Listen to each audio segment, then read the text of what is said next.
시간에 이어서 이 국가의 경선 두 번째 시간입니다. 이번 시간은 우리나라 최초의 국가라고 할 수 있는 고조선과 그리고 철기 문명을 바탕으로 성립한 여러 국가들의 성립 부분을 한번 살펴볼까 합니다.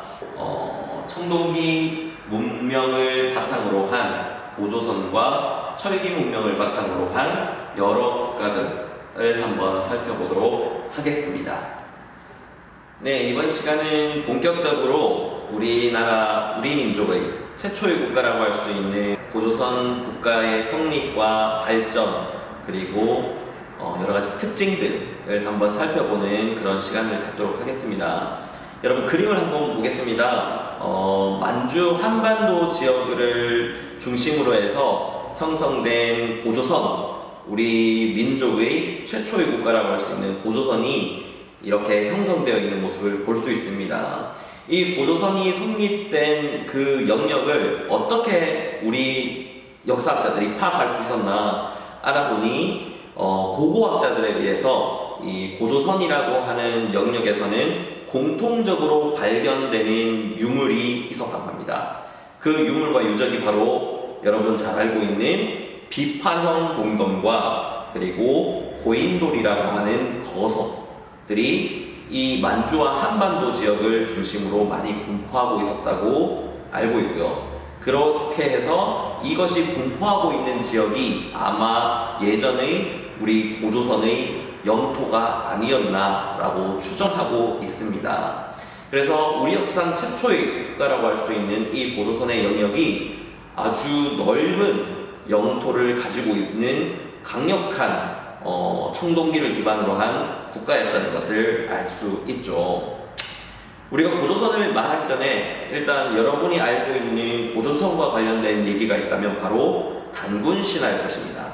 여러분, 단군신화는 아마 초등학교 때부터 많이 들어봤을 겁니다.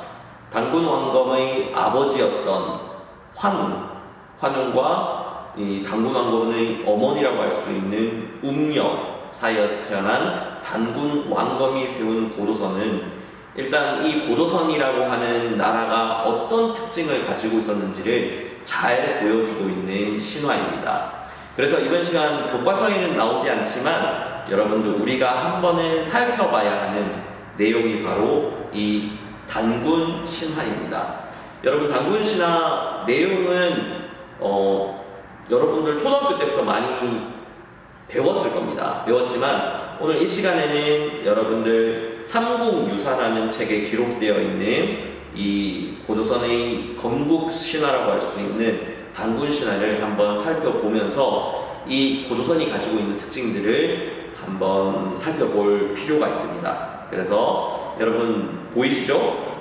단군신화의 내용이 기록되어 있는 삼국유사의 내용을 선생님이 지금 우리의 말로 번역해 놓은 글입니다. 한번 읽어보겠습니다.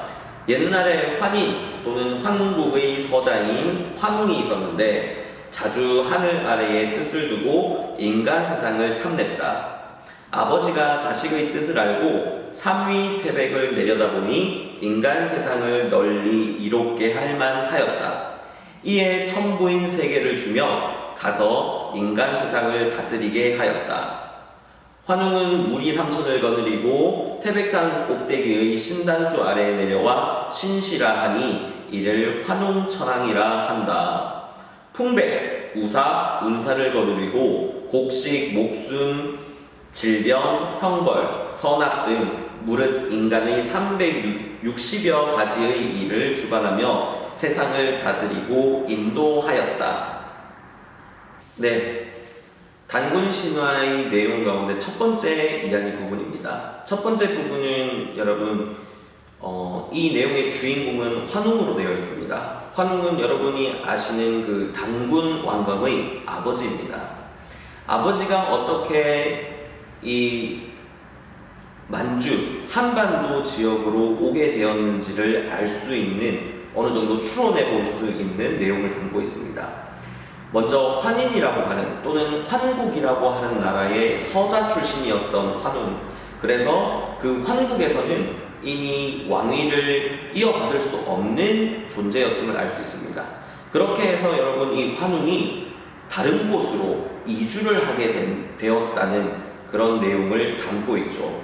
그렇게 해서 이 환웅이 자신을 따르는 여러 무리들을 이끌고 아마 지금의 만주 한반도 지역으로 이주해 온 민족이라는 것을 어느 정도 추론해 볼 수 있습니다. 그런데 이 환웅이 내려올 때 어떻게 합니까? 천부인 세계를 아버지로부터 받았다라고 얘기하고 있습니다. 여기서 말하는 이 천부인은 이 역사학자들이 추론해 볼 때 여러분이 알고 있는 청동검, 그리고 청동거울, 그리고 청동방울, 이 세 개를 의미하지 않나. 그래서 이 환웅부족이 청동기 문명을 가지고 이 만주 한반도 지역으로 이주해온 이주민족이라는 것을 추론해낼 수 있습니다. 그리고 보시면 어떻게 되어 있습니까? 여러분 내려와서 신단수 아래에 내려와 신시라고 하고 자신을 환웅천왕이라고 불렀다고 합니다. 이때 이미 왕이라고 하는 직책이 있을 정도로 이 사회가 계급을 형성한 사회였다는 것을 알 수 있죠. 그리고 내려올 때 보시면 풍백, 우사, 운사라고 하는 이 세 신하를 데리고 내려오는 모습 보이는데, 바람, 비, 구름을 주관하는 어떤 존재들로 나타나고 있습니다. 이 말은 무슨 말이냐? 아마도 환웅부족은 농경 문화를 중심으로 한 민족이었다는 것을 알 수 있죠. 그리고 보시면 여러 가지 360여 가지의 일을 주관하고 있다, 이 말을 통해서 나름 사회의 규범을 갖추고 있고 그 규범을 통해서 이 나라가 다스려지고 있음을 암시하고 있는 내용이 바로 이 단군신화의 첫 번째 내용 부분입니다. 네, 두 번째 부분을 한번 읽어보도록 하겠습니다. 이때 곰과 호랑이 한 마리가 있어 같은 굴에 살면서 항상 신 환웅에게 기도하되 변화하여 사람이 되기를 원했다. 이에 환웅은 신령스러운 쑥과 마늘을 주면서 말하기를 너희들이 이것을 먹고 100일 동안 햇빛을 보지 않으면 곧 사람의 모습이 될 것이니라 라고 하였다. 곰과 호랑이는 그것을 받아서 먹어 기원한 지 3-7일 만에 곰은 여자의 몸이 되었으나 호랑이는 지키지 못해서 사람의 몸이 되지 못하였다. 웅녀는 혼인할 사람이 없었으므로 매양 단수 아래에서 잉태하기를 빌었다. 환웅이 이에 잠시 변하여 혼인하였다. 잉태하여 아들을 낳으니 단군 왕검이라 하였다. 네, 두 번째 이야기에서 등장하고 있는 곰과 호랑이가 나옵니다. 이 부분을 통해서 역사학자들은 아마도 만주 한반도 지역에 이미 토착화해서 살고 있는 곰 토템 신앙을 가지고 있는 부족과 호랑이 토템 신앙을 가지고 있는 부족이 이곳에 이미 살고 있었다는 것을 추론하고 있습니다. 여기에 이주민족이었던 환웅 부족이 들어왔는데 이 환웅 부족이 너무나도 선진적인 기술과 문명, 그 다음 농경 문화를 통해서 문명을 이룩해가는 모습을 보면서 아마도 이 곰 부족과 호랑이 부족도 이 환웅 부족과 함께 연합하여 함께 살고 싶어하는 그런 모습 때문에 이들이 환웅처럼 환웅이 다스리는 그 부족으로 들어가기 위해서 빌고 있다, 기원하고 있다라고 하는 그런 의미를 담고 있는 것으로 볼 수 있습니다. 하지만 환웅 부족 같은 경우는 곰 부족이나 이 호랑이 부족 같은 경우가 여전히 야만적인 습성과 관습들을 가지고 있었기 때문에 이들과 함께 연합해서 살기 위해서는 이들이 자신들의 야만적인 습성이나 그런 관습들을 버리고 환웅 부족이 가지고 있는 사회 규범과 또 여러 가지 질서를 지키길 원했던 거죠. 그래서 이들이 들어오기 위해서는 여러 가지 금기들을 정해주면서 이것들을 지키면 너희들과 함께 살 수 있다 라고 얘기해주면서 이것을 지키기를 요청을 하죠. 이 부분에 대해서 곰부족은 이 모든 환웅 부족의 요구사항들을 받아들이게 되고, 반면에 호랑이 부족의 경우에는 이 모든 금기들을 받아들이지 못함으로 인해서 결국에는 호랑이 부족은 환웅 부족과 연합하지 못하고 떨어져 나가게 되고, 곰부족이 드디어 환웅 부족과 연합하여 하나의 나라를 구성하는 구성원들이 되었음을 추론해 낼 수 있습니다. 결국 고조선이라고 하는 나라는 하늘신을 모시는 환웅 부족, 이주 집단이라고 할 수 있는 환웅 부족과 이 지역에 원래부터 살고 있던 토착 부족이었던 곰 토템 사상을 가지고 있던 부족이 연합하여 세운 나라가 바로 단군 왕검의 고조선이라고 볼 수 있습니다. 네, 고조선에 대한 내용을 한번 정리해 보겠습니다. 일단 고조선의 성립은 여러분 아시다시피 청동기 시대의 농경 문화를 기반으로 성립했음을 알 수 있습니다. 아까 전에도 말했듯이 천부인 세 개는 청동기를 상징하고요. 그리고 풍백, 우사, 은사와 같은 얘기는 농경 문화와 관련된 내용임을 알 수 있죠. 그리고 보시면 천신부족이었던 이주 집단과 곰 토템 신앙을 가지고 있는 토착 부족 사이에 두 집단의 결합으로 인해서 바로 고조선이라는 나라가 성립되었음을 알 수 있고요. 이들은 왕검이라고 하는 지도자가 나와 있다는 것을 통해서 아마도 계급사회를 형성하고 있음을 알 수 있습니다. 이 고조선의 성장을 보시면 요령지방과 한반도 서북부를 중심으로 성장하고 있음을 알 수 있습니다. 그 지도를 보시면 여러분 어디입니까? 만주와 요령지방 왼쪽에 이렇게 들어가 있는 부분이 발해만이라고 하는데요. 요 발해만 위쪽이 바로 요령지방입니다. 요 요령지방과 그리고 한반도 북부에 있는 평양성, 여러분 지금의 북한의 수도라고 할 수 있는 평양성을 중심으로 이 고조선이 성장하고 있는 모습을 보이는데요. 중국의 역사서에는 여러 가지 기록들이 나옵니다. 기원전 4세기에 중국의 전국 7웅 가운데 하나였던 굉장히 강력한 연나라와 대결할 정도로 고조선의 국력이 강했음을 어느 정도 추론해 볼 수 있고요. 기원전 3세기에는 고조선의 왕위 세습의 모습도 나타나고 여러 관직이 마련되는 모습을 나타나는 것을 볼 수 있습니다. 상, 대부, 장군이라는 직책이 나타나기도 했다는 거 알아두시면 좋겠습니다. 여러분 교과서 펴보시면 고조선의 8조법이라고 하는 법이 나옵니다. 교과서 14페이지 보시면 8조법이라는 모습을 통해서 고조선의 사회 모습이 어땠는지를 짐작해 볼 수 있는데, 이 부분은 제가 선생님이 여러분에게 퀴즈로 낼 생각이니까 한번 잘 읽어보시고 어떤 이 내용을 통해서 고조선 사회가 어떤 사회였는지를 한번 추측해 보시기 바랍니다. 네, 고조선의 발전에서는 한 가지 중요한 변화가 있습니다. 뭐냐면 위만조선이라고 하는 새로운 왕조의 건국이었습니다. 여러분이 알고 있는 고조선은 단군 할아버지가 세운 그 고조선으로만 알고 있죠. 하지만 이 고조선은 두 개의 왕조로 되어 있습니다. 첫 번째가 바로 단군 왕검의 후손들로 이어지는 이 왕조가 있고요. 그리고 두 번째는 기원전 194년도에 중국에서 망명해온 위만이라고 하는 사람이 이끄는 이 집단이 이 단군 왕검의 마지막 왕이었던 준왕을 축출해내고 이 조선이라는 나라를 차지하게 되는 그런 사건이 벌어집니다.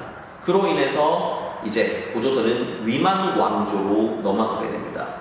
여기서 가장 큰 변화는 무엇이었냐면 이 위만이 중국으로부터 망명해서 넘어올 때 그들은 중국에서부터 선진적인 철기 문화를 가지고 들어왔다는 것이었습니다.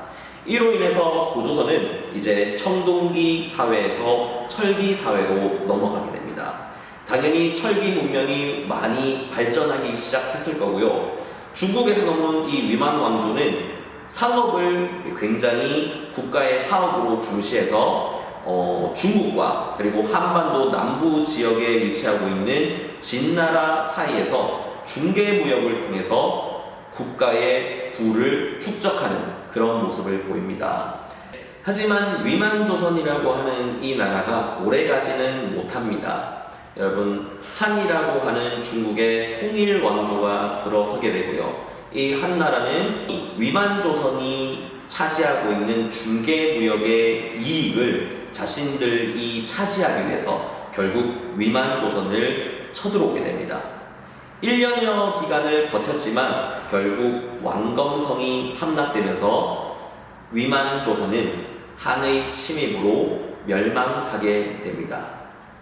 우리나라 최초의 국가였던 고조선이 멸망하게 된 이 지역에는 중국 한나라가 자신들의 행정구역을 이곳에 설치하게 되는데요. 이를 우리는 한군현 또는 한 4개의 군현을 설치했다고 해서 한사군이라고 부릅니다. 이렇게 고조선은 멸망하고 말았습니다. 네, 나라가 멸망한다고 해서 여러분 그 민족이 모두가 다 사라지는 것은 아닙니다. 나라는 그저 이름일 뿐입니다. 그 나라를 구성하고 있는 민족은 여전히 존재합니다. 마찬가지 고조선 역시 나라는 멸망했지만 그 고조선을 이루어 살고 있던 많은 민족, 우리 한민족은 여전히 만주와 한반도 지역을 우리의 거주지로 살아가면서 그곳에서 다시 한번 우리 민족의 국가를 세워나가기 시작하는데요. 고조선 멸망 이후에 이 멸망을 전후해서 만주 한반도 지역에 철기를 바탕으로, 철기 문명을 바탕으로 여러 국가들이 형성되게 됩니다. 여러분, 지도를 보시면 맨 위쪽 만주 북부 지방에서 부여가 성립되고요. 아래쪽에 압록강 중류 지역을 중심으로 해서 고구려가 형성됩니다.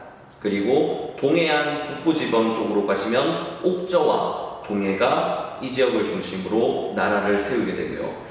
한반도 남부 지역에서는 마한, 변한, 진한이라고 하는 3한이 형성되게 되면서 우리나라 역사에서 동시대에 가장 많은 나라가 형성된 시기가 바로 이 초기 철기 시대라고 보시면 되겠습니다.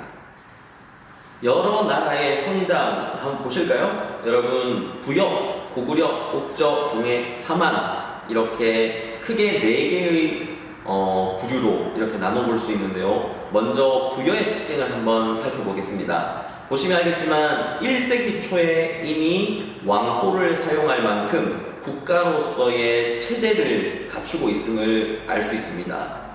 하지만 연맹체 국가를 형성함으로써 왕이 그 나라의 중앙에서 통치를 하게 되고요. 마가, 우가, 저가, 구가라고 하는 4개의 부족장들이 자신들이 스스로 자치하면서 관할하는 사출도를 다스렸다고 합니다. 결국 부여는 초기 연맹 국가로서의 모습을 보이고 있는 것을 알 수 있죠. 보시면 알겠지만 부여는 고대 왕이 중심이 돼서 중앙으로 모든 권한과 권력을 모으는 중앙 집권 국가라고 할 수 있는 고대 국가로는 발전하지 못합니다. 결국 5세기 말에 중앙 집권 국가로 발전한 고구려에 의해서 흡수되고 말죠. 두 번째, 고구려를 한번 살펴보도록 하겠습니다. 고구려는 5부족 연맹, 5부 연맹체로 이루어진 나라였습니다. 이들은 자신들의 국가 중대사를 이 부족장들이 모여서 회의를 통해서 결정하는 회의가 있었는데 그 회의를 제가 회의라고 불렀습니다. 자, 옥저와 동해를 한번 살펴보도록 하겠습니다. 옥저와 동해는 두 나라가 비슷한 그런 체제를 보이고 있습니다. 먼저 읍군과 삼노가 이 나라를 지배하고 있다라고 되어 있죠. 그리고 이들은 연맹체 국가로 성장하지 못한다. 이 말은 이들은 여러 군장 국가들로 나누어져 있는 상태였다는 것을 의미합니다. 여러 군장들이 다스리는 지역 부족들로 이렇게 연합하지 못하고 지내다가 결국 고구려에 의해서 옆에 있는 고구려에 의해서 흡수되는 그런 결과를 맞이하게 되죠. 마지막으로 한반도 남부 지역에 성립한 사만을 한번 살펴보도록 하겠습니다. 이 사만은 수십 개의 소국으로 이루어진 그런 연맹 국가였다고 합니다. 마한의 경우에는 57개국, 진안의 경우에는 6개 부족, 그리고 변안의 경우에는 12개의 부족으로 이루어진 연맹체 국가라고 보고 있습니다. 그래서 보시면 일단 이 소국들 역시 신지와 읍차 등이 그 소국들을 지배하고 있더라. 이 소국들을 다스리는 이 군장들의 명칭이 신지 또는 읍차였다라고 하는 것이죠. 그리고 이 중에 이 여러 수십 개의 소국들 가운데 마한의 목지국의 왕이 사만을 주도하고 있더라라는 것을 알 수 있습니다. 여러분, 특히 사만의 가장 큰 특징이라고 한다면 재정분리 사회였다는 것을 여러분들은 알아두셔야 됩니다. 재정분리, 정치 지도자와 제사장이 분리되어 있는 사회였다는 것입니다. 이것을 알 수 있는 내용이 바로 천군이라고 하는 제사장이 따로 존재했다는 것과 이 천군이 다스리는 소도 지역이 존재했다는 것이었습니다. 이를 통해서 다른 부여나 고구려와 같은 이런 초기 연맹 국가들은 대부분 정치 지도자 아래에 이 제사장들이 아래에 복속된 단계였다면 사만의 경우에는 정치 지도자와 제사장이 동등한 권력을 가지고 나뉘어져 있는 재정 분리 사회였다는 거 반드시 알아두시면 좋겠고요. 이 사만, 마한, 진안, 변안은 나중에 고대 국가로 발전해 나갑니다. 그래서 마한의 경우에는 백제가 되고요. 그리고 진한의 경우에는 사로국이라는 이름에서 5세기 후반에는 신라라고 하는 고대 국가를 형성하게 됩니다. 마지막으로 변안의 경우에는 구야국이라고 하는 이름에서 가야로 성장을 하지만 이 가야의 경우에는 고대 국가로 성장은 하지 못하고 연맹 왕국 단계에서 나중에 신라에 의해서 흡수 병합당하는 그런 결과를 맞이하게 됩니다. 네, 오늘 이 시간에는 여러분 우리 민족의 최초의 국가 고조선, 그리고 이 고조선 멸망 이후에 등장한 초기 국가들 부여, 고구려, 동해, 옥저, 사만과 같은 여러 국가들의 성장을 배워보았습니다. 여러분, 오늘로써 국가의 형성 파트는 이제 마무리가 되었습니다. 이 부분 잘 정리하셔서 다음 시간에 이어질 고대 국가의 성립 부분과 함께 이어서 공부할 수 있도록 잘 열심히 익혀주시기 바랍니다. 오늘도 여러분들 수업 들으시느라 고생하셨습니다. 다음 시간에 뵙겠습니다. 감사합니다.